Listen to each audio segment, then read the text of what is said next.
Index fund stock market में invest करने का बेस्ट तरीका है। ये म्यूचुअल फंड्स में कोई रिटर्न्स नहीं बनते, ये इंडेक्स फंड से कम रिटर्न्स देते हैं।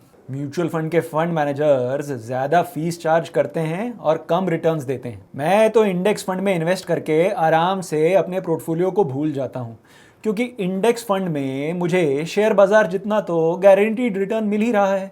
यदि आप म्यूचुअल फंड्स में इन्वेस्ट करते हैं या इन्वेस्ट करने की सोच रहे हैं तो निसंदेह आपने ये सारी बातें या तो अपने दोस्तों से या फिर सोशल मीडिया पर सुनी होंगी।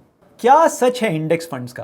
क्या ये सही में म्यूचुअल फंड्स में इन्वेस्ट करने का सबसे बेहतर तरीका है? इस वीडियो में हम आपके इन्हीं सवालों का जवाब देंगे। नमस्कार, मैं हूं मनीष तनेजा और आप देख रहे हैं जेड फंड्स। जेड फंड्स, जहां आप कर सकते हैं डेली एसआईपी। जी हां, आप अपने म्यूचुअल फंड्स में इन्वेस्टमेंट्स की जर्नी को शुरू कर सकते हैं एक डेली एसआईपी से जेड फंड्स के माध्यम से। जेड फंड्स, जहां आप देख सकते हैं अपना कंसोलिडेटेड म्यूचुअल फंड पोर्टफोलियो। जी हां, कहीं भी की हो आपने म्यूचुअल फंड इन्वेस्टमेंट्स, आप वो सारी इन्वेस्टमेंट्स देख सकते हैं जेड फंड्स ऐप पे। जेड फंड्स, जहां अब आप लोन ले सकते हैं इन सारी म्यूचुअल फंड इन्वेस्टमेंट्स को कोलैटरल रख के। जी हां, लोन अगेंस्ट म्यूचुअल फंड्स, वो भी 4 घंटे में पैसा आपके बैंक अकाउंट में, सिर्फ जेड फंड्स ऐप पे। तो आज ही जेड फंड्स ऐप डाउनलोड करें और बात करें अपने जेड फंड एक्सपर्ट से। बात कर रहे हैं इंडेक्स फंड्स की। इंडेक्स का सीधा साधा हिंदी में अर्थ होता है सूची बनाना, फिर वो किसी चीज की हो या फिर किसी स्टॉक की हो। ये सूची किसी भी तरह की हो सकती है, यानी इंडिया में कौन सी कंपनी टॉप पर हैं, यदि उनकी एक सूची बनाई जाए तो उस सूची को कहेंगे इंडेक्स, और इन कंपनीज के स्टॉक्स में इन्वेस्ट करने वाले फंड को कहेंगे इंडेक्स फंड। अब जान लेते हैं कि टॉप कंपनीज के इस इंडेक्स का नाम क्या है, और ये टॉप कंपनीज इंडेक्स में इंक्लूड की जाएं ये कैसे डिसाइड होता है। भारत में बहुत सारे स्टॉक मार्केट में इंडाइसेस अवेलेबल हैं, जैसे कि लार्ज कैप का इंडेक्स, मिड कैप का इंडेक्स और यहाँ तक कि स्मॉल कैप का भी एक इंडेक्स है। इंडिया की टॉप 50 कंपनीज के इंडेक्स को निफ्टी 50 कहा जाता है। भारत में बहुत सारे इंडाइसेस हैं, लेकिन निफ्टी 50 सबसे पॉपुलर इंडेक्स। ये निफ्टी 50 बनता कैसे है, यानी कि भारत की टॉप 50 कंपनीज जो इस इंडेक्स में इंक्लूड की गई हैं कैसे डिसाइड की जाती हैं। ये क्राइटेरिया नेशनल स्टॉक एक्सचेंज और India index services and products limited मिलकर डिसाइड करते हैं। निफ्टी 50 के सिलेक्शन क्राइटेरिया में कुछ मुख्य फैक्टर्स हैं: कंपनी का मार्केट कैपिटलाइजेशन, कंपनी के स्टॉक की लिक्विडिटी, सेक्टोरल रिप्रेजेंटेशन, कंपनी का ट्रैक रिकॉर्ड और कंपनी के शेयर का कितना फ्री फ्लोट अवेलेबल है। इन सारे बिंदुओं पर खरा उतरने के बाद ही कोई कंपनी निफ्टी 50 में जगह बना पाती है।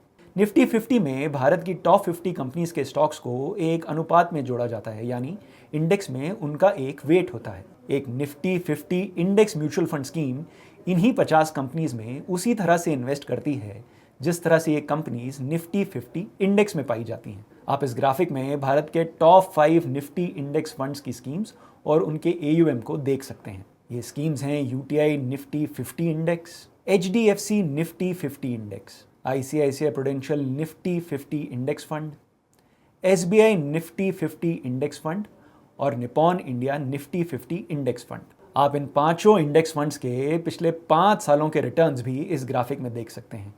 UTI इंडेक्स फंड ने पिछले 5 सालों में 15.1% के एनुअल रेट से रिटर्न दिया है।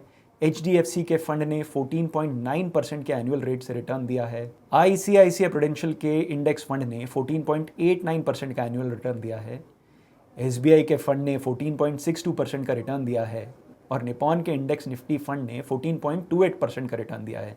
जबकि निफ्टी 50 इंडेक्स ने, जी हां, इंडेक्स ने पिछले 5 सालों में 14.92% का रिटर्न दिया है। जी हां, एक म्यूचुअल फंड स्कीम जो ठीक वैसे ही इन्वेस्ट कर रही है जैसे इंडेक्स में स्टॉक्स हैं, फिर भी बाजार से कम रिटर्न दे रही है। ऐसा क्यों? आपने तो सुना था कि इंडेक्स फंड बाजार के रिटर्न के बराबर का रिटर्न देते हैं, फिर ये रिटर्न कम कैसे हो गया? इस अंडर परफॉर्मेंस के मुख्यतः 2 कारण हैं: एक्सपेंस रेशो और ट्रैकिंग एरर। जी हां, इंडेक्स फंड में भी फंड मैनेजर आपको एक्सपेंस चार्ज करते हैं। ये एक्सपेंस 10 से 30 पैसे के बीच में होता है, यानी डे 1 से ही आपका इंडेक्स फंड इंडेक्स के मुकाबले 10 से 30 पैसे का कम रिटर्न देगा, क्योंकि रिटर्न से ही तो एक्सपेंस घट रहा है। दूसरा फैक्टर होता है ट्रैकिंग एरर।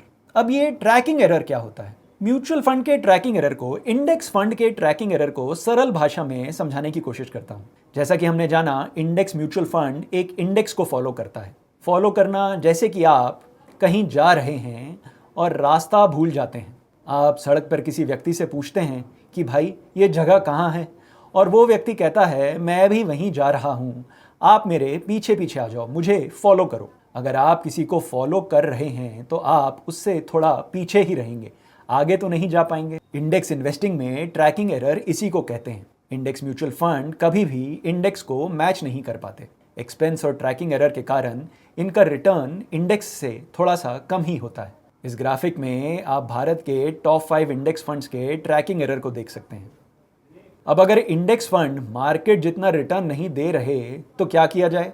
इन्वेस्ट किया जाए large cap mutual fund schemes में। आप इस ग्राफिक में पिछले 5 सालों के भारत के टॉप लार्ज कैप फंड्स के रिटर्न्स देख सकते हैं, और साथ में देख सकते हैं इन फंड्स ने इंडेक्स से कितने ज़्यादा रिटर्न्स दिए हैं। लार्ज कैप फंड्स के बारे में अधिक जानकारी के लिए लार्ज कैप फंड्स पे बनाए गए हमारे वीडियो को ज़रूर देखें। इस वीडियो का लिंक पाएंगे आप इस वीडियो के एंड में। आप इस ग्राफिक में देख सकते हैं यूटीआई लार्ज कैप फंड ने दिया है पिछले 5 सालों में 15.1% का एनुअल रिटर्न। एचडीएफसी टॉप 100 ने दिया है 15.99% का annual return. ICICI prudential blue chip fund ने दिया है पिछले 5 सालों में 18.19% का सालाना रिटर्न। एसबीआई लार्ज कैप ने दिया है 15.82% का सालाना रिटर्न, और निपॉन लार्ज कैप फंड ने पिछले 5 सालों में दिया है 18.03% का सालाना रिटर्न। सालाना 2% की आउट परफॉर्मेंस का आपके पोर्टफोलियो पे क्या असर पड़ता है? मान लीजिए आपका पोर्टफोलियो 14% का सालाना रिटर्न दे रहा है, तो आपका 1 लाख रुपया इन्वेस्ट किया हुआ 10 सालों में बन जाता है 3.7 लाख रुपीस, लगभग 3.7 लाख रुपीस। यही अगर आपका पोर्टफोलियो 16% का रिटर्न देता है तो ये 1 लाख रुपया 10 सालों में हो जाता है 4.41 लैक्स। 14% का रिटर्न 15 सालों में आपके 1 लाख रुपए को करेगा 7.14 लैक्स, और 20 सालों में करेगा आपके पैसे को 13.74 लैक्स। कि 16% का रिटर्न 15 सालों में आपके 1 लाख को कर देगा 9.26 लैक्स, और 20 सालों में कर देगा 19.46 लैक्स। जी हाँ, 2% की आउट परफॉर्मेंस ओवर 20 ईयर्स आपके कॉर्पस पे इतना डिफरेंस ला सकती है। तो अगर आप अपनी रिटायरमेंट के लिए या अपने बच्चों की पढ़ाई के लिए इन्वेस्ट कर रहे हैं, आपका इन्वेस्टमेंट होराइजन 15-20 साल है, तो 2-3% का एक्स्ट्रा रिटर्न इग्नोर करना नहीं बनता। इंडेक्स फंड में या किसी भी म्यूचुअल फंड स्कीम में इन्वेस्ट करने से पहले अपने जेड फंड एक्सपर्ट से ज़रूर बात करें। ध्यान दें, पैसा लग स्टॉक मार्केट में ही रहा है, इसमें स्टॉक मार्केट के रिस्क्स हैं, पर ये रिस्क्स कैसे मैनेज किए जाएं और कैसे रिटर्न्स जनरेट किए जाएं ताकि आपके फाइनेंशियल गोल्स मीट हो सकें। इस सारी जानकारी के लिए आज ही जेड फंड्स ऐप डाउनलोड करें और बात करें अपने जेड फंड एक्सपर्ट से। जेड फंड्स, जहां है आपकी इन्वेस्टमेंट्स सही और आसान। Mutual fund investments are subject to market risks. Read all scheme related documents carefully.